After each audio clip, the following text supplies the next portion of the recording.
안녕하십니까. 터놓고 말합시다의 아나운서 함윤호입니다. 겨울 불청객 고비영원성 조류 인플루엔자로 또다시 축산농가의 피해가 커지고 있습니다.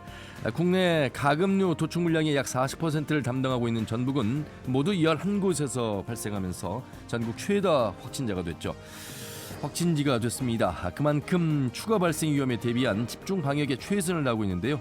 자, 이런 가운데 지난해 미국에서 조류 인플루엔자에 감염된 환자가 사망하면서 인체 감염 위험에 대한 경각심도 높아지고 있습니다.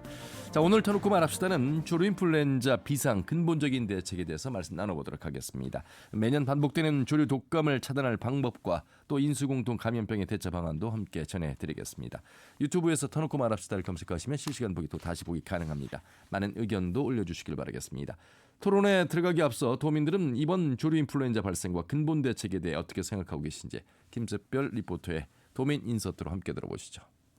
허무하죠. 정부에서도 모든 것을 우리 농가에 책임 전가를 해서 사유재산을 갖다가 보상금을 20%씩 없앤다. 이게 말이 되는 것입니까? 다른 동물로부터 이제 옮겨질 수도 있고 이제 방법이나 경로가 여러 가지겠지만 어느 정도 위생적인 부분을 깨끗하게 유지를 하게 되면 병균이라든지 이제 새들이나 이런 거에 대한 걱정도 조금 줄어들 것 같기는 한데 비용적인 부분이나 환경적인 부분이 힘들 것 같기는 해요. AI가 매번 반복되고 철새 유입은 막을 수 없다 보니까 어쩔 수 없는 문제로 받아들이면서 방역이 느슨한 것 같아요. 정부는 이번 조류 독감 농가 보상금을 예전보다 줄이고 또 방역이 미흡한 농가들은 보상 금액을 더 삭감한다고 하는데 강제적인 방법보다 관리를 잘한 농가에게 인센티브를 지원하면 참여율을 더 높이지 않을까 싶고요. 모두의 협력을 통해서 위기를 잘 이겨내길 바랍니다. 겨울만 되면 조류 독감이 확산되니까 이번에 설 연휴까지 겹치면서 전국적으로 번진 것 같아요. 전북은 항상 피해가 생기기 때문에 안타깝더라고요. 확진지 인근 농장까지 살처분되니까 농민들 입장에선 정말 허탈할 것 같고 일단 조류 독감 전염력이 강하기 때문에 철저한 방역이 이루어졌으면 좋겠습니다. 겨울철에 닭 오리 농장 방문이나 철새 도래지 방문을 최대한 자제하려는 우리 모두의 노력도 필요할 것 같아요. 네, 조류 인플루엔자 발생과 근본 대책 마련에 대해서 우리 도민들의 목소리를 들으셨습니다. 두 분과 함께하겠습니다. 먼저 전북특별자치도 동물방역과의 육현수 질병관리팀장님 모셨습니다. 어서 오십시오. 예, 안녕하십니까. 질병관리팀장 육현수입니다. 예, 반갑습니다. 네, 반갑습니다. 대한수의사회 재난형 동물감염병 특별위원회 위원장이신 전북대학교 수의학과의 조호성 교수님 어서 오십시오. 네, 안녕하십니까. 전북대학교 조호성입니다. 예, 잠시 후에 한국오리협회 김창수 전북지회장 그리고 전북대 인수공통전염병연구소의 김종훈 소장 전화 연결해서 각각의 목소리 들어보도록 하겠습니다. 조호성 교수님, 이게 정말 뉴스의 단골이 돼버렸어요. 네. 우리가 이제 AI라고 하는 조류 인플루엔자, 사실 우리도 3년 동안 이 코로나 바이러스 때문에 힘들었는데 동물도 힘들고 심지어 이제 인수공통이라고 하는 건 사람과 동물에 같이 걸릴 수 있는 위험 요소가 있는, 그런데 우리는 너무 이 바이러스에 대해서 그때만 위험하구나 인식하고 또 잊어버리는 경향이 있어서 우리가 바이러스와 뗄 수 없는 그 관계에 살면서 우리가 정확한 이해를 좀 해야 될 필요성이 있는 것 같아요. 네, 맞습니다. 최근에 이제 우리나라 지금 앞서 설명하신 것처럼 전북도가 굉장히 AI 양성 사례가 많아진 게 좀 문제가 되어 있는 것처럼 보이지만 사실 그 이면에 한 3년 전까지만 거슬러 가도 전 세계적으로는 굉장히 많은 문제들이 사실 있었습니다. 우리가 그걸 잘 몰랐었고 여기서 몰랐다는 건 국민들이 잘 모르는 거고 방역 당국은 이미 파악을 하고 준비를 하고 있었던 것들입니다. 자, 그중에 대표적인 게 뭐냐면 너무나 잘 아시는 것처럼 조류 인플루엔자는 닭, 오리 같은 이런 가축에 주로 감염이 됩니다. 야생 조류는 근본적으로는 감염이 되지만 죽지 않습니다. 전파 매개체로 역할을 하기 때문에 그래서 저희가 지금 문제가 철새가 바이러스에 감염됐지만 죽지 않고 분변으로 바이러스를 배출하고 그게 지금 가금 농장에 감염되는 이런 형태인 거잖아요. 단 한 가지는 사람한테는 괜찮았다는 거죠. 그리고 야생 조류도 괜찮았어요. 자, 이게 이제 기본적인 어떤 전제였다면 최근 한 3년간에 조금은 좀 걱정스러운 변화들이 사실 있었습니다. 그중에 대표적인 게 뭐냐면 그 감염된 조류를 먹은 독수리가 일본에서 집단 폐사를 했고요. AI 때문에 그렇습니다. 이건 이제 조류도 감염이 된다는 거죠. 그렇네요. 자, 또 하나는 남미의 바닷가에서 바다사자가 감염된 야생 조류를 먹거나 접촉해서 폐사한 예가 됐고요. 이건 중요한 건 뭐냐면 포유동물로 옮겨갔다는 겁니다. 그리고 더 큰 문제는 지금 미국에서 최근에 그 젖소에서 고병원성 AI가 검출됐고 사람한테 감염된 예가 나오긴 하지만 예. 그 이전에 벌써 그 야생조류에 오염된 그 새를 먹은 여우가 폐사하는 경우도 이미 논문으로 발표됐었습니다. 그럼 이미 그러니까 한 3년 전까지 이 AI 바이러스가 더 이상 조류만 감염되는 게 아니라 야생조류 그리고 포유류한테 감염될 가능성을 계속 시사하고 있었던 거죠. 자, 그런 와중에 사람에 감염된 예가 나왔고 이제 우리나라는 모니터링을 하고 있었지만 아직 특별한 건 징후는 아직 나타나지 않고 있는 상황입니다. 예. 우리 인간도 포유류잖아요. 그렇습니다. 안심할 수 없는 시대가 맞습니다. 올 수도 있다는 네. 말씀입니다. 네. AI라고는 조류 인플루엔자, 또 아프리카 돼지열병, 소는 럼피스킨, 네. 또 구제역, 뭐 인간에게 이제 코로나와 같은 사스, 메르스를 겪었습니다. 바이러스에 대한 이해를 우리가 좀 많이 해야 되고, 하지만 여러분 뭐 방송 초반부터 너무 걱정할 일은 아니고, 또 우리의 의료 체계에 맞습니다. 대한 네. 신뢰도 또 준비도 돼 있다는 말씀 향후에 또 네. 말씀을 해주시겠습니다. 그래서 이제 우리 육현수 팀장님이 계시는 동물방역과 질병관리팀이 또 중요한 역할을 하고 계신 건데, 방역 대책이 그러니까 굉장히 중요한 거잖아요. 그러니까 예, 감염되기 그렇습니다. 전에 해야 될 일, 예. 감염된 이후에는 어떻게 해볼 수가 없습니다. 그냥 다들 뭐 우리가 이제 살처분해야만 되는 상황이어서 우리 전북의 상황 한번 좀 살펴보겠습니다. 예. 전북은 전국에서 가장 많은 닭과 오리를 사육을 하고 있습니다. 닭은 전국 18%, 오리는 27%를 점유하면서 전국 1위를 차지하고 있습니다. 예. 도내 가금류 사육 농장은 총 736농가로 닭 595농가, 오리 141농가이고요. 시군별로는 남원이 가장 많은 123호, 정읍 120호, 부안 88호, 김제 78호 순으로 사육을 하고 있습니다. 예. 설 명절 직후 1월 31일에 김제시 소재 산란계 농장과 2월 1일 부안 60오리 농장에서 H5N1형 고병원성 조류 인플루엔자가 확진된 데 이어서 2월 8일 군산 토종닭 농장과 2월 10일 김제 산란계 농장에서 H5N1형 고병원성 조류 인플루엔자가 확인됐습니다. 예. 이로써 지난해 10월 29일 강원 동해시 산란계 농장에서 첫 발생 이후에 전국에서 총 35건의 AI 발생이 있었는데요. 예. 이 중 전북에서 가장 많은 11건이 발생을 하였습니다. 우리 도는 지난해 10월 2일 군산 만경강 하류에서 채취한 야생조류 분변에서 예.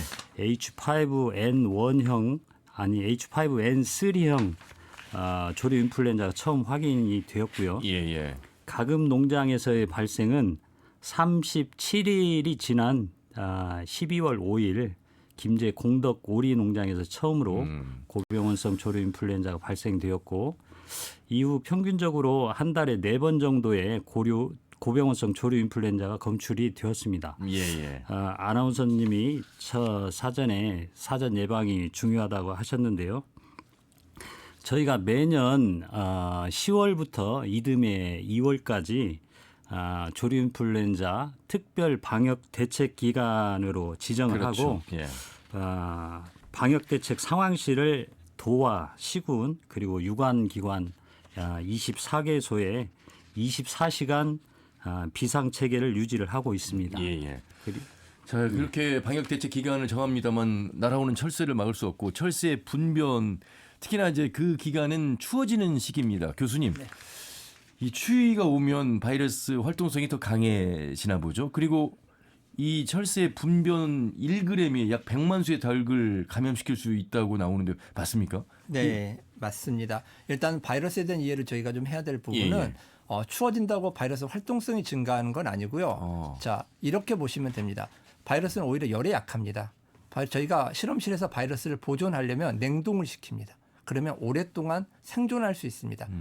무슨 얘기냐면 여름철에 비해서 겨울철은 분변에 바이러스가 들어있더라도 강가나 이런 데 나와 있으면 추워서 오랫동안 보존돼서 감염력을 오랫동안 유지한다는 겁니다. 그래서 빙하가 녹으면 걱정이 빙하 속에 맞습니다. 바이러스가 여전히 살아있다는 살아있다. 거죠. 살아있는 아. 상태로. 그래서 그게 기간이 오래다 보니 위험도가 높아지는 거죠. 사람이나 조류나 접하게 되면 감염될 가능성이 높아지는 거죠. 그래서 예. 지금 저희가 걱정하는 부분이 이제 겨울철에 이제 그 바이러스가 가장 많이 담겨 있는 분변을 저희가 이제 가장 유력한 요인으로 찾고 있고 그걸 예. 이제 확산되지 않게 제가 그래서 차단하는 데 노력을 하고 있는 이유가 거기에 있습니다. 예. 분변 1g 그 조그만 양이 네. 100만 수의 닭을 감염시킨다면 엄청난 감염력이네요. 네. 그래서 그 아까 말씀드린 조류 인플루엔자 바이러스 결국은 생물체에서 예. 생물체잖아요. 이 생물체가 어떤 갖고 있는 전략이 그런 겁니다. 야생 조류를 죽이지 않고 분변 안에 가장 많은 바이러스를 담아두는 그래서 전파시키는 그게 이 바이러스 이제 생존 전략인 거죠. 지금 2월 중순이잖아요, 팀장님. 예, 방역 대책 기간 안에 지금 들어가 있고 예, 맞습니다. 그 2월 한 달을 고비로 보는 것은 왜 그런 겁니까? 지금 뭐 추가 확산 가능성을 지금 예상하는 뉴스들이 나오고 있어서. 네. 저희 토는 주로 오리와 산란계에서 고병원성 조류 인플루엔자가 발생이 되었습니다. 예. 그리고 철새가 도래하는 시기가 10월부터 2월까지 1월까지 집중적으로 활동을 하고 예. 2, 3월 이후에 이제 북상을 서서히 시작을 하는데요. 예. 저희가 집중적으로 오리와 산란계에 발생한 이 오리 산란계 농장에 대한 집중 방역 관리 체계를 추진을 하고 있습니다. 2월 한 달간은 거기에 집중을 해야 될 것 같습니다. 고병원성 AI 발생 위험성이 높은 우리 김제와 부안, 정읍, 고창 이렇게 도내 4개 시군을 위험 시군으로 지정을 해가지고 관계기관 합동으로 방역 추진 상황 특별 점검을 2월 21일까지 실시하고 2월 3일부터 16일까지는 집중 소독 주간을 지정해서 산란계 및 오리 농장에 대한 소독을 강화합니다. 또 도내 산란계 특별관리 위험 지역인 우리 김제 지역 모든 산란계 농장 7호에 대한 일제 검사를 지난 22일 완료를 했는데요. 예. 모두 이상이 없는 것으로 확인이 예, 되었습니다. 알겠습니다. 그 교수님, 네. 99% 방역을 했는데 네. 이게 이제 수치입니다만 네. 가정하 1% 허점이 있어서 네. 파고들었다. 네. 이건 뭐 방역을 안 한 거나 똑같은 겁니까? 이게 그 영향 전파로 보면. 그렇죠. 이제 여기에 전제는 이제 저희가 그걸 어떻게 받아들이냐는 건데요. 예. 이런 거죠. 제가 이제 이게 시험이라고 생각하면 99점을 맞으면 칭찬받아 그렇죠. 마땅할 점수인데도 불구하고 예. 이제 이렇게 접근할 수 있죠. 100점을 맞지 않으면 의미 없는 시험이 될 수도 있다는 거죠. 바이러스만큼은. 그렇습니다. 예. 왜냐하면 결국은 양성 농가가 하나 나오면 그 지역은 발생 지역이 되고요. 예.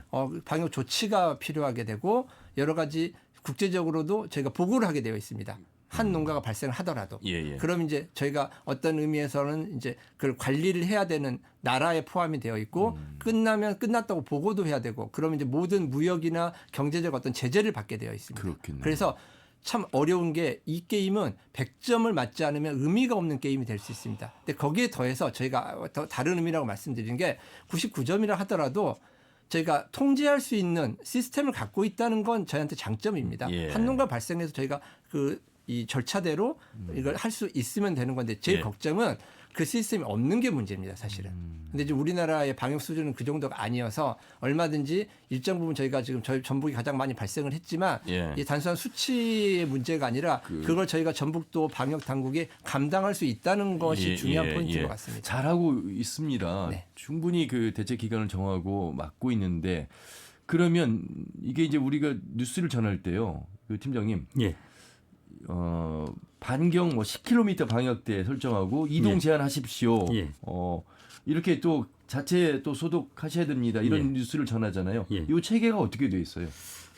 일단은 그 AI가 발생이 되면 이 확산 차단을 위한 초동 조치가 무엇보다도 중요합니다. 예.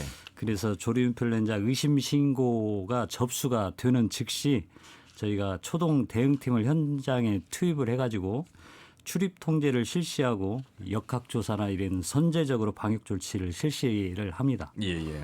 그리고 H5 항원이 확인이 되면 AI 확산 방지를 위해서 빠른 시간 내에 예방적 살처분을 실시하게 됩니다. 예.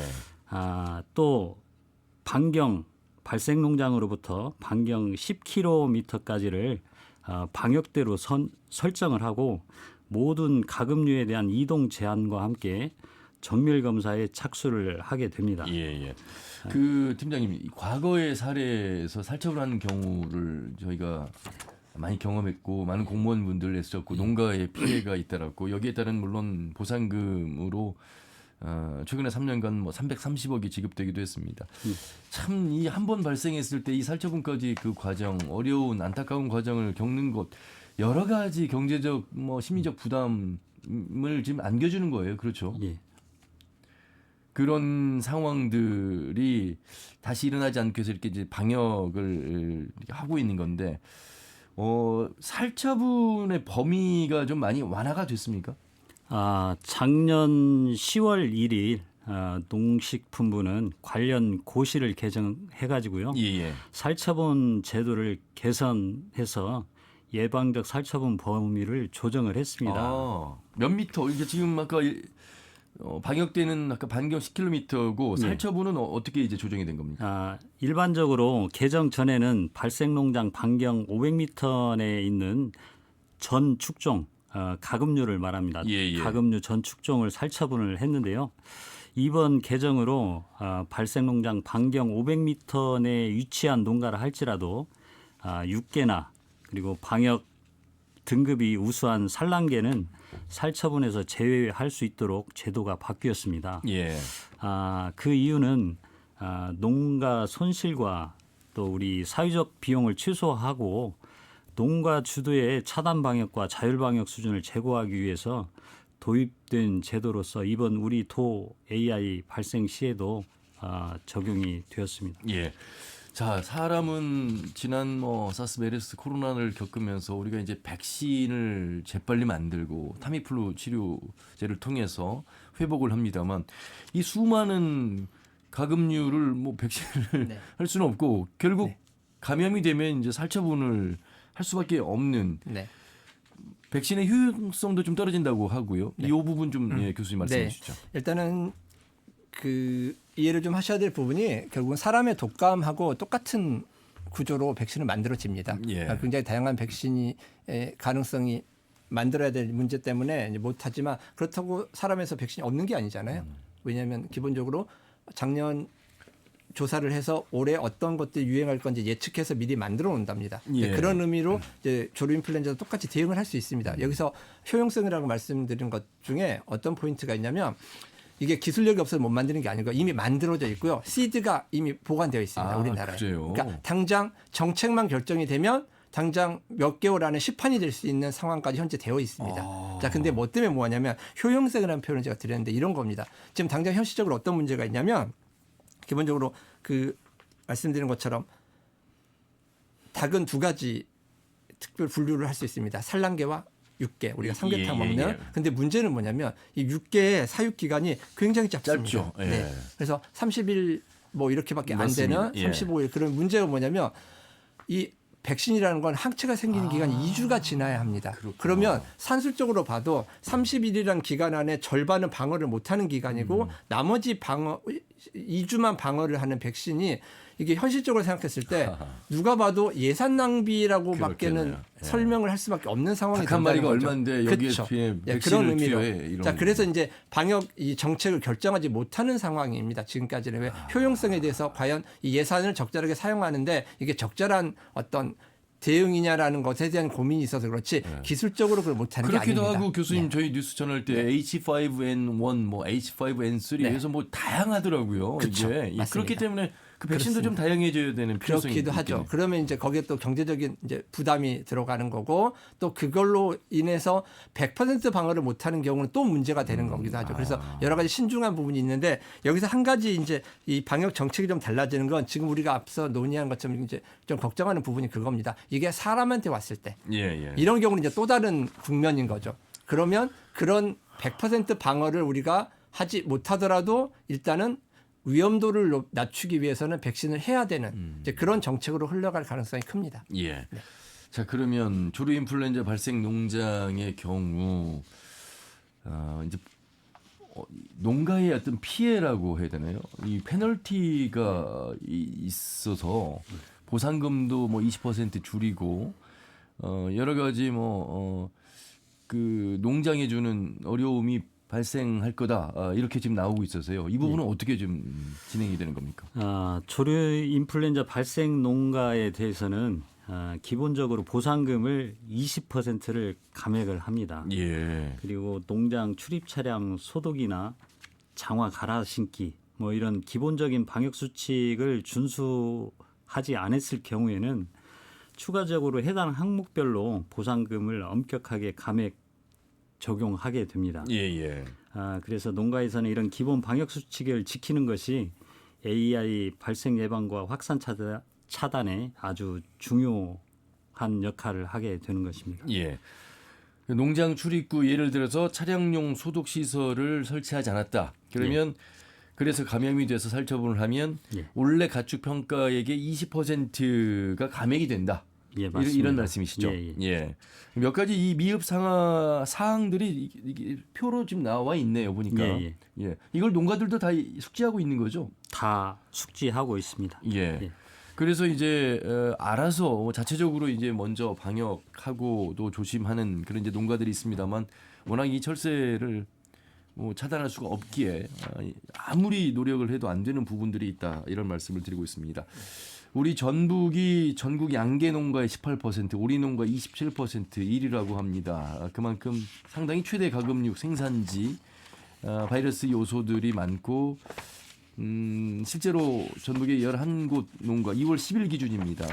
조류 인플루엔자가 발생하면서 최다 발생지가 됐다는 말씀 드리면서 이번에는 전화 연결을 해볼 텐데요. 한국오리협회 김창수 전라도 지회장을 전화 연결해서 말씀도 들어보도록 하겠습니다. 두 분도 함께 이어폰 끼워주시죠.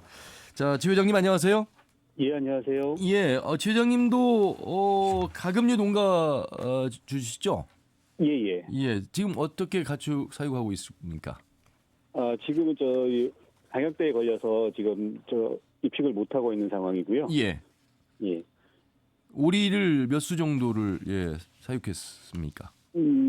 대략 4만 수 정도 사육하고 있습니다. 4만 수요? 예. 와. 4만 수면 다른 농가들에 비해서 좀 많은 겁니까? 예, 많은 편입니다. 제가 이제 농장을 두 개를 같이 운영하다 보니까 좀 많은 편입니다. 예, 제가 다른 농가에 비해서 많은 질문을 한 이유는 많으면 많을수록 그만큼 조류 독감에 대한 대비도 철저히 하셔야 되겠고 그 위험 요소도 더 높을 것 같아서 드리는 질문이었습니다. 예. 동수가 많아서 지키기가 조금 더 어려움이 있습니다. 예. 지금 우리 지역 인근 농가에서 발생이 됐는데 피해 역시 반복되고 있겠습니다. 지금 상황 좀 전해 주신다면요. 안타까운 현실인데 현재 전국적으로 야생조류는 34건, 농장은 35건이 발생했는데 오리 농장은 16건이 발생됐고요. 전북에서는 총 11건 중에 7건이 발생한 상황입니다. 그래서 전북 오리 농가 대표로서 먼저 죄송하다는 말씀 드리고요. 예. 이에 전북 사육농가 차단 방역 실행을 더 홍보하고 지도하도록 하겠습니다. 예. 차단 방역을 그 농가가 아닌 일반인들도 함께 좀 동참해야 될 필요성이 있다고 보시죠? 예, 그렇죠. 이제 예를 들어서 저희가 이제 없을 경우도 있거든요. 그런데 이제 그럴 때 이제 그 지역 주민들이 이제 모르신 분들은 그냥 들어오신 경우 있어요. 그런 거가 좀 이제 그럴 때가 이제 당황스럽고 이제 친한 분들은 이제 아시는 분들은 접근을 안 하는데 이제 그냥 지나가다가 구경하는 분들도 계시고 가끔 이제 그런 경우도 있습니다. 특히나 이 10월에서 2월 사이에는 가까이 접근을 아예 출입을 안 하시는 게 좋을 것 같습니다. 예. 자, 지금 올해부터요. 예방적 살처분 범위가 탄력적으로 운영됩니다. 그 확진 농가는 살처분밖에는 지금 방법이 없는 것 같고 아까 이제 보상금 감액 부분도 팀장님 통해서 말씀을 전해드렸습니다만 추가 반입도 제한될 것이고 주변 농장도 정밀 검사해야 될 것이고 여러 가지 피해가 잇따릅니다. 이전 축종별로 다르겠지만 이제 탄력적으로 운영하는 거는 이제 긍정적으로 생각하고 있고요. 예. 이제 다만 이제 오리 같은 경우는 감염 위험도가 굉장히 높습니다. 어허. 그래서 이제 뭐 일괄적으로 1kg 500m 적용하는 거는 조금 좀 무리가 있다고 생각하고요. 이제 뭐 농장 상황이나 지형이나 그쪽 뭐 철새 도래지라든지 그거 적용해서 또 해야 된다고 생각하고, 합식 농장 같은 경우는 뭐 최소 4개월에서 6개월 이상 그 입식을 못하는 상황입니다. 이제 예. 농가 같은 경우는 경제적 손실도 막대하고 또 특히나 이제 정신적으로 굉장히 피폐해질 수밖에 없습니다. 예. 그래서 이제 뭐 방역도 중요하고 우리 산업도 중요한데 참 균형 있게 나가야 된다고 생각하고 있습니다. 예. 살처분하는 과정 좀 방송으로 전해드리기는 그렇습니다만 예. 참 가슴 아픈 그런 장면일 것 같습니다.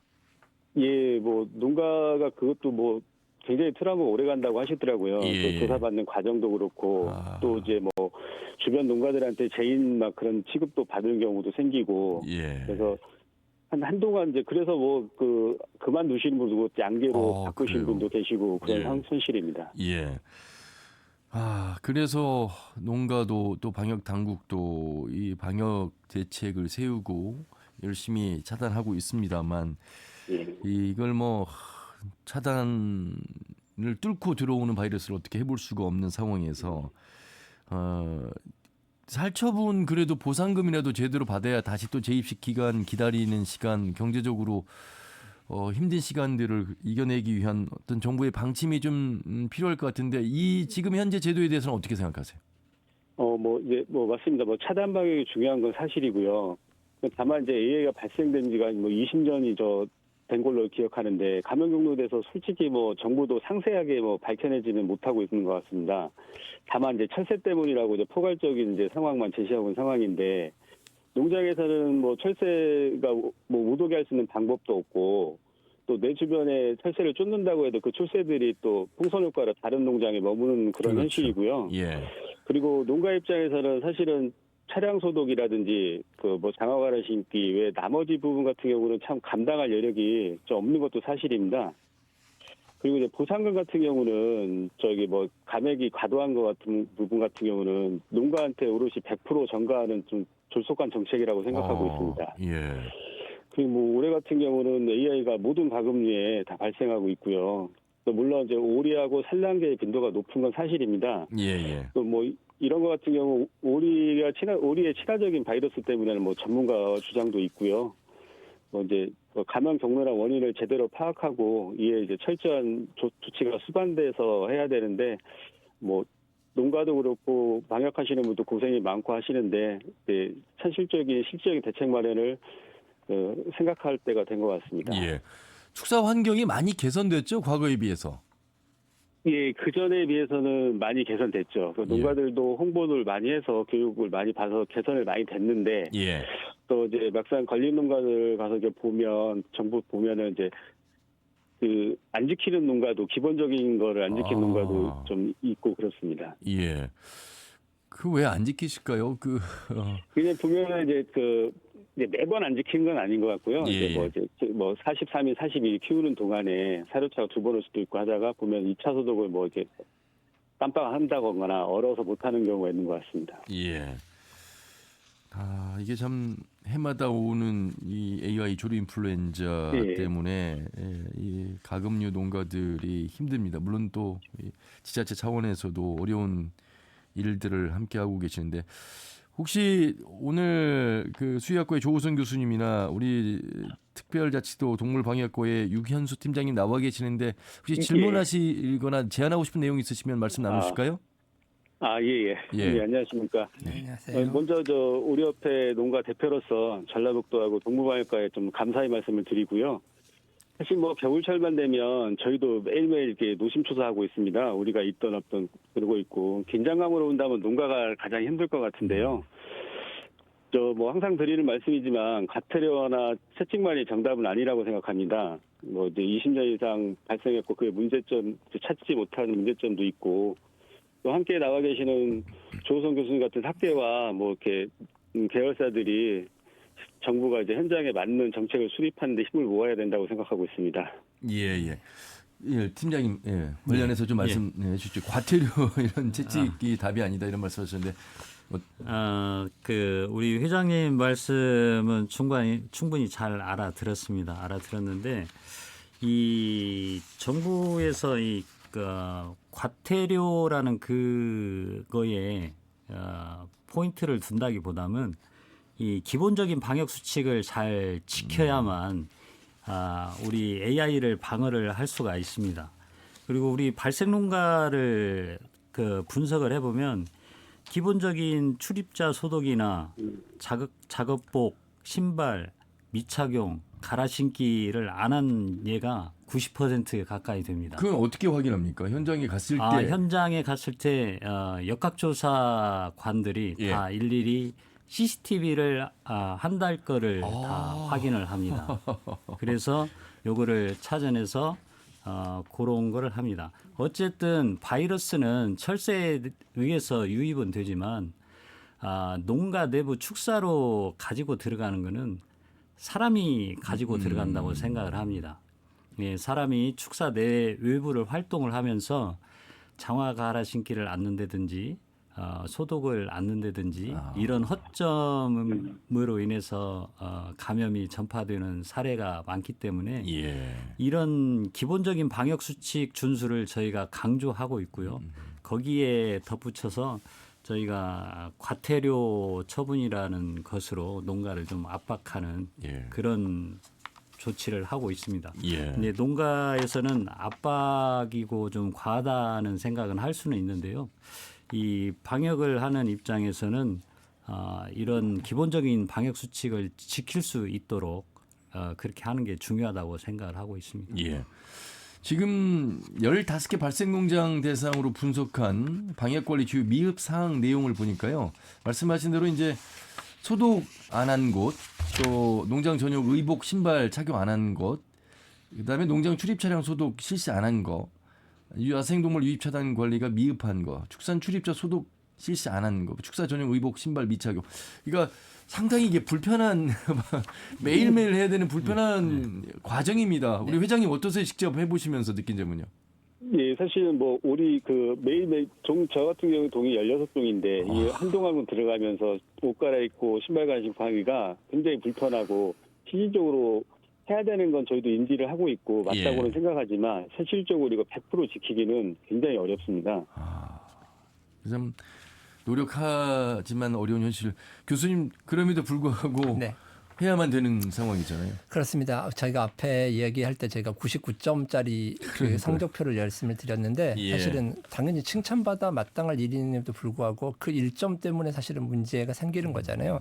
그래서 아까 말씀하신 것처럼 사실은 우리 이제 그 생산자 대표로 나와 계셨으니까 각계의 농장이라기보다 전체 농가를 대표해서 말씀만 드리면 사실은 그 우리가 갖고 있는 그 사양 이 시설에 좀 취약점이 많습니다. 그러니까 비닐하우스 형태도 여전히 많고 그리고 아까 말씀드린 대로 누구든 들어올 수 있는 아무도 모르는 구조가 될 수 있어서 그게 아까 말씀드린 1%거든요. 그래서 그게 터지면 결국은 그 모든 부담을 다 방역 당국이 안고 가야 되는 전북이 가장 많이 발생했다. 이런 키워드가 담기게 되면 이제 당연히 과태료를 부과하는 게 당연한 것처럼 돼버리는. 그래서 제가 보기에 제일 안타까운 건 이 생산자 단체와 방역 당국이 한 팀이어야 하는데 마치 한 팀 내에서 뭔가 갈등이 있는 것처럼 보여지는 게 문제인 거죠. 이 한 팀에 우리 국민들이 도와서 도민들이 도와서 이걸 완벽한 시스템을 만드는 게 지금 현재 목표거든요. 그러네요. 그래서 좀 불편하시더라도 많이 불편하실 겁니다. 그런데 방역은 불편합니다. 사실은 저희가 코로나 겪었을 때 손 씻고 마스크하고 굉장히 불편한 것처럼 그걸 감당해야 사실은 이뤄낼 수 있는 목표이기 때문에 충분히 그걸 좀 인지하시고 방역 당국이 같은 팀이라는 걸 좀 생각을 좀 하시고 움직이셨으면 하는 게 제 바람입니다. 굉장히 중요한 말씀하셨습니다. 함께 협력하고 함께 대응하고 함께 감시가 아니라 함께 차단하는 데 노력을 해야 된다는 말씀. 회장님. 예. 뭐 다른 농장주나 또 주민들에게도 이 차단 방역 수칙 철저히 지키자고 말씀 많이 나누실 것 같습니다. 끝으로 좀 하고 싶은 말씀 마무리해 주시면 좋겠습니다. 예, 뭐 AI가 뭐 예측할수 발생되고 뭐 저희 농가들도 저 철저히 뭐 방역수칙을 지켜야 된다고 생각합니다. 또한 이제 그 주민 여러분께서도 저 철새 도래지나 농장 방문 좀 자제해 주시면 부탁드리고요. 앞으로도 한국의료협회는 AI 그 예방에 방역에 최선을 다하겠습니다. 예. 감사합니다. 네네. 말씀 잘 들었습니다. 고맙습니다. 예. 한국의료협회 김창수 전북도 지회장과 말씀 나눠봤습니다. 자, 바로 다음 전화 연결을 해보도록 할 텐데요. 오늘 조류인플루엔자 비상 근본적인 대책에 대한 이야기 두 분 모시고 말씀 나누고 있습니다. 전북대학교 수의학과 조호성 교수 그리고 전북특별자치도 동물방역과의 육현수 질병관리팀장 함께하고 있는데 이번에는 전북대 인수공통전염병연구소가 있죠. 김종훈 소장 전화 연결해서 말씀 또 나눠보도록 하겠습니다. 소장님 안녕하세요. 네, 안녕하세요. 예. 김종훈입니다. 반갑습니다. 네, 반갑습니다. 예, 연구소 소개를 좀 먼저 해주시면 좋겠습니다. 그 규모도 그렇고요. 아, 예, 예. 말씀하신 대로 저희 이 인수공통 전염병 연구소는 아시아 최대 규모이고요. 감염병 발병에 대한 어떤 근본적인 예방이나 치료제 개발을 위해서 2006년에 정부와 국회의 정책 사업으로 발족이 되어서 저희가 이제 2015년에 개소를 했고요. 예. 올해가 그러니까 2015년 8월에 개소식을 했는데 개소식을 한 지 올해가 꼭 10년이 되는 해입니다. 그 장소는 전라북도 익산시 한화로길 인근 부지에 위치하고 있고요. 예. 저희 연구소의 그런 목표는 나와 있는 대로 인수공통 감염병 및 국가 재난 질병에 대한 연구를 수행해서 기술 확보라든지 전문 인력 양성을 통해서 사람과 동물의 보건 향상에 기여한다로 되어 있고요. 예, 예. 그래서 최근에 이제 문제가 많이 된 메르스나 브루셀라, 신종플루 같은 그런 국가 재난 질병이 있지 않습니까? 예, 예. 이에 대한 질병에 대해서 대비하기 위해서 그런 특수 사폐 시설을 충분히 갖춘 그런 감염병 연구소입니다. 예, 예. 잠깐 이해를 돕기 위해서 좀 보충 말씀을 드리면 네네. 고위험성 병원체를 다루기 위해서는 사실 시설이 법으로 규정이 되어 있는데요. 그 병원체도 질병의 위험 정도에 따라 4등급으로 나누어지는데 그 3등급부터는 이 병원체 취급 시설을 국가의 허가를 받고 매년 결과를 보고를 해야 되거든요. 그런데 이제 저희 연구소는 이제 이와 같은 3등급 병원체, 그래서 다시 말해서 메르스나 이제 코로나, 사스와 같은 병원체를 가지고 중대동물, 그러니까 돼지나 이런 중대동물 실험이 가능한 아시아 최대 규모 연구 시설이라고 할 수 있습니다. 예. 자, 아시아 최대 규모 우리 지역 익산에 들어섰고 이제 10년 됐다는 말씀, 다양한 역할들을 해오고 있습니다. 제일 중요한 건 인수, 네네. 사람과 이 동물의 공통 전염병 위협하는 네. 가장 큰 원인. 그래서 요 감염 사례 앞에서 우리 조호성 교수님 말씀도 해주셨습니다만, 네네. 저희가 이제 걱정 안 해도 되겠습니까? 이 인수 공통 전염병 연구소에서 하는 활동을 기대하면서 이 부분을 좀 말씀해 주신다면요. 이제 사실 잘 아시다시피 신종 감염병의 약 75%가요. 예, 예. 인수 공통 전염 병원체가 주요 원인입니다. 그래서 이제 최근에 유래한 사스나 아시지만 메르스, 신종플루, 그렇죠. 지난번 19년도에 이제 중국 우한 지역에서 발병이 시작된 코로나19 같은 감염병 대부분이 이제 동물로부터 유래된 감염체가 감염 원인이거든요. 예, 예. 그래서 이와 같은 관련해서도 앞으로 현재뿐만 아니고 앞으로도 미국의 어떤 대학에서 지적한 대로 50년 내 새로운 이 바이러스가 최소 2만 건 가까이 생겨날 것이다. 아이고. 그래서 향후에도 언제든 이런 팬데믹은 초래될 수 있다라고 이제 전망을 하고 있거든요. 예. 학자들께서 그렇게 말씀을 하시고 계시고, 따라서 전염병에 대한 대응 체계로 단순히 어떤 수의학이나 의학 단순히 이런 그런 국한되지 않고 관련 분야의 정부 정책이 일단 급선무고요. 예. 사회자 말씀하신 대로 이거를 뭐 그 어떤 한 기관이나 또는 한 어떤 그 연구소에서 이거를 다 할 수 있는 사안은 아니고 예. 그 최소한 이제 저희 그 인수공통 전염병 연구소가 위치한 전라북도 익산은요. 그 사실 이제 의대도 있고 수의대, 뭐 치대, 약대, 그렇죠. 한의대 또 저희 인수공 연구소 그리고 작년에 또 저희 인수공 연구소 바로 옆에 그 전북 동물의약품 평가원을 그렇습니다. 개원을 했고요. 예. 또 익산에 지금 현재 우리 함열 지역에 올해 이제 완공 예정인 그 그린바 저도 이제 가서 봤는데 그린바이오 캠퍼스 등의 어떤 연구 인프라가 잘 갖춰져 있습니다. 이러한 예. 그런 전체적인 대학이나 연구소 또는 평가원, 뭐 지자체 전부 이런 연구 인프라가 갖춰진 그런 그 도시는 세계 유일한 도시입니다. 예. 전라북도 익산이요.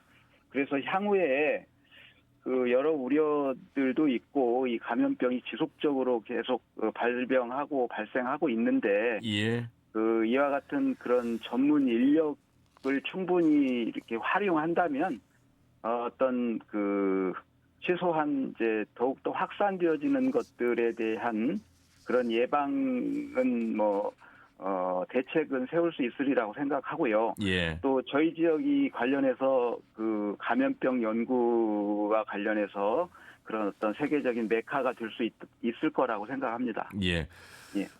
사실 뭐 말씀하신 그 익산의 그 방향성이 사실 이제 원광대학교에서 농생명 의생명 그 네, 바이오 네, 분야를 그렇습니다. 중심으로 한 글로컬 30에 선정이 됐고 네, 그 바이오 그렇습니다. 분야의 중추적 역할을 하는 곳이 이제 익산이 이제 되고 있습니다. 그 가운데 우리 소장님이 계시는 네. 아시아 최대의 인수공동 전염병 연구소가 있는데 예, 조금 들리는 이야기 뉴스에 의하면 연구시설 운영비나 연구 인력 부족으로 정부가 좀 지원을 아낌없이 해야 되는데 이 부분에 대한 예. 부족함이 있다 이렇게 나오고 있어서 현재는 어떤 상태일까요? 사실 이제 제일 중요한 우리 그 말씀이신데요. 예.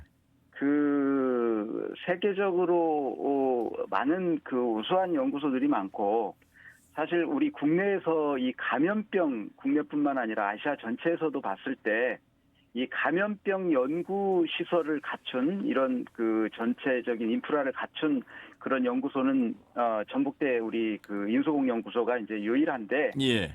그 저희 아까 이제 조금 이제 말씀을 하신 중에 이제 예산 관련된 내용인데 예. 제가 이렇게 이제 보면서 사실 제일 아쉬운 부분이 이제 예산 부분인데요. 지금 저희 전액 우리 연구소 이를 운영하는 전액 예산을 우리 학교로부터만 받고 있습니다. 학교 예산으로 받고 있는데 그래서 이제 이런 특수 차폐 시설이라든지 보수 관련돼서 들어가는 그래서 그리고 또 올해가 이제 10년째 되다 보니까 이제 장비들이 많이 이제 또 업그레이드도 필요하고요. 또 노후화된 장비들도 많고 그래서 현실적으로는 이제 이런 예산 부분이 매우 조금 안타깝게 생각을 합니다. 그래서 그 좀 드리고 싶은 말씀은 우리의 속담에도 그 뭐 소 있고 뭐 외양간 고친다는 말이 있지 않습니까? 예. 그래서 이제 과학 기술이 많이 발전했고 또 이러한 그 오늘 그 토론 주제처럼 조류 독감의 어떤 전문 이런 감염병도 계속 문제가 되고 있는데 그 최대의 연구 시설이라고 할 수 있는 저희 지역의 인수공 연구소의 인프라를 충분히 활용하기 위해서는 뭐 국가나 뭐 지자체의 지원이 절실한 부분입니다. 예. 뭐 말씀하시기에 이제 곤란한 부분도 있고 하지만 그 필요성에 대해서는 충분히 말씀하신 내용으로 저희가 이해할 수 있을 것 같습니다. 예, 그렇습니다. 예, 오늘 말씀 여기까지 듣겠습니다. 고맙습니다. 네, 감사합니다. 전북대 인수공통전염병연구소 김종훈 소장이었습니다. 자, 이렇게 좋은 인프라가 우리 전북대를 중심으로 또 익산을 중심으로 있습니다. 교수님, 그 김종훈 소장님 말씀 가운데 50년간 향후 이게 뭐 미국 조지타운대 연구팀이 밝혔다고 하는데 최소 15,000건 이상 발생한 바이러스 교차 감염이요? 그 넥스트 팬데믹 이거 진짜 우리 걱정해야 되고 준비해야 되는 거죠? 네, 준비해야 되고 이미 준비를 하고 있습니다. 여러 가지 이제 그 과학적인 검사 기법도 있고 요즘 AI 시대에 거기 이제 같이 이제 연동되는 어떤 연구 방법들도 있고요. 그래서 예. 계속해서 이제 그 저희가 사람에서 이제 디지즈 X라는 표현을 쓰는데 미지의 감염병에 대한 것들을 이제 박쥐에서 유래됐다고 믿는 코비드 19처럼 뭔가가 감염됐을 가능성을 계속 예측해서 이제 하는 것들이 있는데 사실은 이걸 막기는 어렵습니다. 왜 아시는 것처럼 이 모든 이 새로운 바이러스가 출현하는 근본적인 이유가 기후변화이고 또 하나는 이 사람이 많이 옮겨 다니는 현재 상황이거든요. 과거에 비해서 이동을 그렇죠. 많이 하죠. 가장 큰 문제가 뭐냐면 저희가 한 100년 전으로 돌아간다고 하면 문제가 뭐냐면 바이러스는 잠복기가 있습니다. 그래서 잠복기 동안에 발병을 하면 우리 알게 되는 거죠. 근데 지금의 우리의 여행 패턴이나 이 상황을 보면 바이러스가 잠복기를 거쳐가는 최소한 일주일 이내의 상황에 이미 그 사람이 그 목적지에 도착을 하고 심지어는 아프리카도 갔다 옵니다. 그래서 이제 그런 부분을 못 막는 거죠, 사실은. 예. 이제 그런 부분이 있어서 그러니까 근본적으로 말씀드리면 못 막습니다. 새로 생겨나는 바이러스는. 줄이려고 노력은 하지만 그럼 결국은 저희가 할 수 있는 건 빠르게 감지하고 거기에 대한 대응하는 진단이나 어떤 예방 시스템을 백신 포함해서 빨리 만들어내고 그것에 이제 거기에 빠져나오는 어떤 문제가 생긴 사람들이 있을 때 의료 체계가 그걸 감당할 수 있다면 사실 그걸 막아낼 수 있는 거거든요. 그래서 우리가 너무나 새롭게 생길 바이러스, 신종 바이러스가 너무 많아졌다는 어떤 거기에 대해 너무 방점을 찍어서 걱정을 할 게 아니라 예. 그 뒤에 대응 시스템을 만들면 사실은 그렇게 걱정하지 않아도 될 수 있습니다. 예.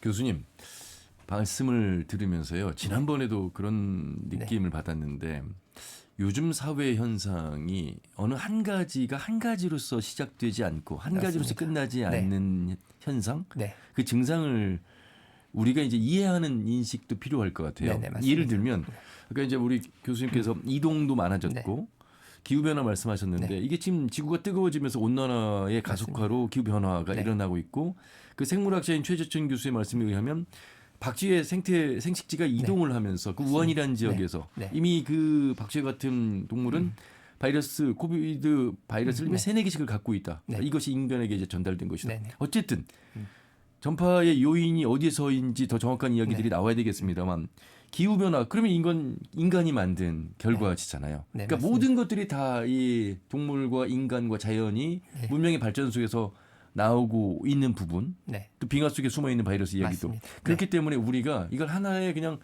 걱정해야 되는 인식 바이러스 하나로 바라볼 게 아니다는 말씀을 방송 전에도 해주셨는데 그런 맥락에서 이해를 좀 해야 될 것 같아요. 네, 맞습니다. 이게 단순한 상황이 아닙니다. 예전처럼 사람의 질병, 동물의 질병, 그것도 야생동물 가축 이게 따로가 아니라 굉장히 많은 부분이 서로 연결되어 있고 그런 부분이 경계가 없어지는 거죠. 이제 그래서 그거에 대한 어떤 통합적인 범부처적인 어떤 대응이 우리나라에 필요한 거고요.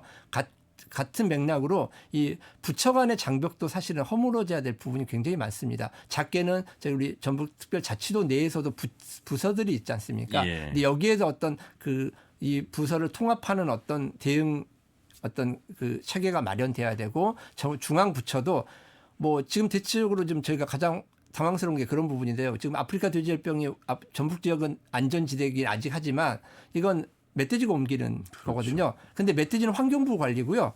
집돼지는 농식품부 관리여서 이게 생각보다 쉽지 않습니다. 이제 그 관리 체계가 따로 있기 때문에 그래서 이런 부분을 포함해서 앞으로 새로 신종 감염병이 늘어나는 것에 대비해서 그런 어떤 저희 그 부처나 이런 시스템도 좀 유연하게 좀 통합적으로 운영되어야 될 것 같습니다. 예. 자, 그리고 인간에 의해서 일어나고 있는 이 온난화로 인한 기후 변화 모든 것들이 우리의 의식 또 생활 개선 여러 가지의 공감해야 될 사안들이 많다라는 것도 좀 주변이긴 합니다만 그래도 함께 고민해봐야 될 것 같습니다. 아울러서요, 우리가 지금 의정 갈등으로 의료 공백 일어났고 코로나를 겪어봤잖아요. 우리 팀장님, 지금 이제 동물과 관련해서 조류 인플루엔자 또 인수공통 이야기를 하다 보면 요 관련된 인재를 양성하는 것도 숙제가 아닐까. 예를 들면 수의사를 많이 양성해야 되겠고 여기에 대한 준비도 해야 되겠다는 그런 생각이 듭니다. 어떻게 보세요?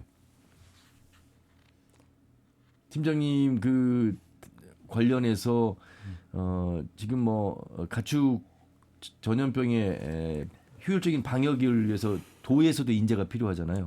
그렇습니다. 네. 예. 그런 부분에서 전북특별법을 통해서 대학의 자치 권한을 총장과 도지사가 함께 발휘할 수 있는 기회도 발생할 것이고 역시 도에도 전문 인력이 필요하고 전문 인력을 더 채용해야 되는 그런 숙제도 또 있을 것이고요. 그래서 최근 3년, 4년 정도 됐는데요. 저희 전북도에서 전북대학교 수의과대학 학장님하고 협의를 해서 예. 전북 지역인재 할당을 30%까지 좀 늘려달라. 왜 그러냐? 그러면 정원이 50명인데 10%가 채 안 되는 전북권 학생들이 입학을 하다 보니 예. 나머지는 고향으로 가고 이 지역에서 고등학교를 졸업한 3명이 수의과 대학을 졸업을 하고 나면 일단은 수도권이나 다른 데로 갈 확률이 많기 때문에 예. 일단은 지역 인재 할당제를 30%까지 늘려서 입학 정원에 그렇게 할당을 해달라 해서 지금 그게 시행이 되고 있는 걸로 알고 있습니다. 예. 그렇게 됐을 때 이 동물 관련 또 축산 관련해서 우리 수의직 공무원이 더 많이 채용이 될 수도 있고 가능성이 커질 수 있습니다. 예. 지금 현재 결혼이 많다면서요? 예, 그렇습니다.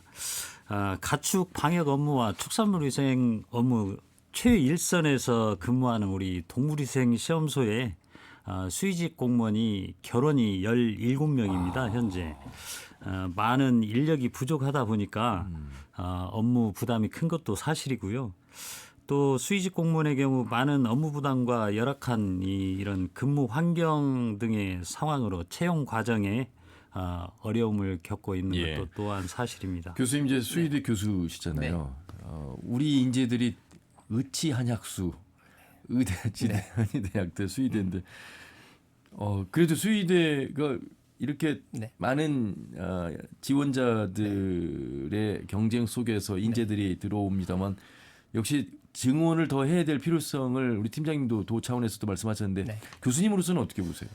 네, 저희가 이제 가축 전염병을 연구하는 연구자이면서 수의과대 교수로서 그 부분에 굉장히 중요성을 느낍니다만, 근데 사실은 저희 현실적으로 고민하는 부분은 수의과대학 졸업생, 특히나 이제 저희 지역에 있는 전북대학교 수의과대학의 경우에 50명이 졸업을 해마다 하는데 이 학생들을 이 새로운 수의사들을 과연 얼마만큼 이 영역에 끌어들일 수 있는 뭔가가 있느냐가 굉장히 중요한 것 같습니다. 굉장히 지금 중요한 말씀하시려고 하는 것 같아요. 예를 들어서 내 수의대 졸업하고 동물병원 개원하면 돈 많이 벌 수 있는데 그렇습니다. 이 가축동물 그 공공의 영역에 가서 일을 하고자 하는 의욕이 떨어질 수밖에 없다. 이런 현실? 이런 그렇죠. 말씀이십니까? 근데 이제 현실적인 문제가 있습니다. 왜냐하면 그 편제상 그 직급이 정해져 있고요. 하는 일이 정해져 있고 이런 부분이 있는데 제가 앞에 그 팀장님 말씀하신 것처럼 나름대로 노력은 되게 많이 하시는데 이 새로운 수의사들을 끌어들일 만한 어떤 가시적인 어떤 성과를 내야 되는 부분인데 거기엔 턱없이 모자라다는 거죠. 그러니까 노력은 열심히 하시지만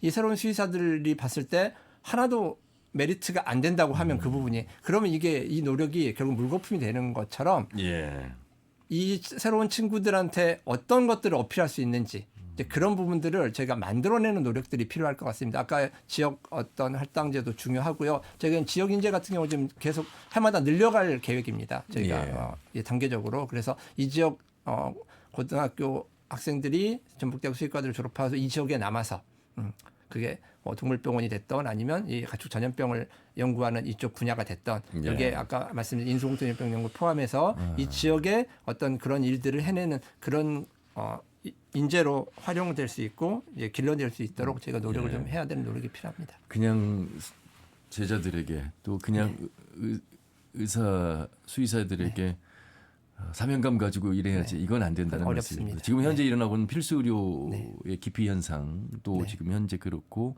수의 영역도 역시 마찬가지여서 현실적인 개선 체계 또 지원 체계가 좀 필요하다 이런 말씀을 해주셨습니다. 참 저희가 단순한 하나의 어떤 그 바이러스가 아니구나 연결된 수많은 복잡한 구조 속에서 우리가 대책을 어떻게 세워야 될지에 대한 깊은 고민 많이 해야 되겠습니다. 계속해서 좀 저희가 이런 논의를 더 많이 나눌 수 있도록 준비하도록 하겠습니다. 오늘 준비한 내용 여기까지만 드려야 될 것 같습니다. 두 말씀 잘 들었습니다. 고맙습니다. 네, 감사합니다. 예. 감사합니다. 자, 우리 지역이 최대 양계 지역이기도 하고 발생지이기도 합니다만 그만큼 방역도 잘 하고 있다는 말씀. 아울러서 농가만 또 행정 차원에서만 할 것이 아니고요. 우리 일반 주민들까지도 함께 동참해야 된다는 말씀 드리고 여러 기후변화까지 얘기를 하자면 더 많이 저희가 해야 될 일들이 많을 것 같습니다. 다음 시간에 한 번 더 이 내용을 좀 다뤄보도록 하겠습니다. 자, 오늘 조류 인플루엔자 비상 근본적인 대책 없나라는 주제로 두 분과 함께했습니다. 전북특별자치도 동물방역과 육현수 질병관리팀장, 전북대학교 수의학과 조우선 교수였습니다. 저는 그 말합시다는 다음 주 일요일 오후 5시 5분에 인사드리죠. 함윤호였습니다. 고맙습니다.